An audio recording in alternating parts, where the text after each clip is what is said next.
Now we'll bring you highlights from the National Climate Emergency Rally held in Melbourne. On the 13th of June, the National Climate Emergency Rally was held in Melbourne, with over 4,000 people attending. The rally called for urgent action by the Labor government, in particular, demanding a major cut in greenhouse gas emissions by 2020, instead of the government's proposed 5% reduction, and more funding for renewable energy. The problem is not in 2020, the problem is not in 2050, the problem is not tomorrow, the problem is now, and that's why it's an emergency. I am not a scientist. Well, what I do know is I've been a professional firefighter for 25 years, and I represent 13.5 professional firefighters around Australia. And what we have seen is a pattern emerging over the last 8 to 10 years.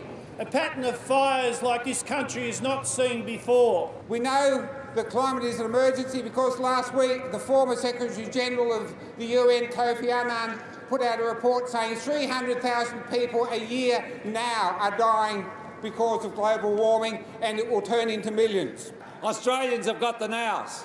We've got the science. We've got the goodwill. We've got the education. We've got the wealth.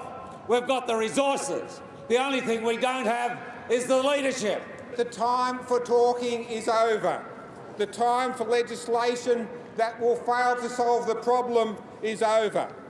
The targets that the developed nations are looking like they will deliver in Copenhagen will not save us from dangerous climate change. They will condemn us to it. We need the government to act now. As I said, I am not a scientist, but I am a firefighter, and we know an emergency when we see one, and we've got one now. Thank you very much.